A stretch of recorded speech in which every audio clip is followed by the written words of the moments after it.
గట్ట గుహలనొదిలి గుండెరాయి చేసుకున్నారు. కండలను కరిగించి కన్న కలలను పండించుకున్నారు. గూడుగట్ట గుహలనొదిలి గుండెరాయి చేసుకున్నారు.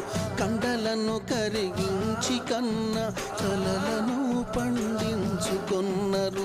సేదదీరి మనసులోన శక్తి ఏదో ఉన్నదనుకొని భక్తియుక్తులు ధారపోయగా ముక్తి నొసగా శక్తి పుట్టే. కొమ్మ జెక్కితే బొమ్మరా, కొలిసి మొక్కితే అమ్మరా.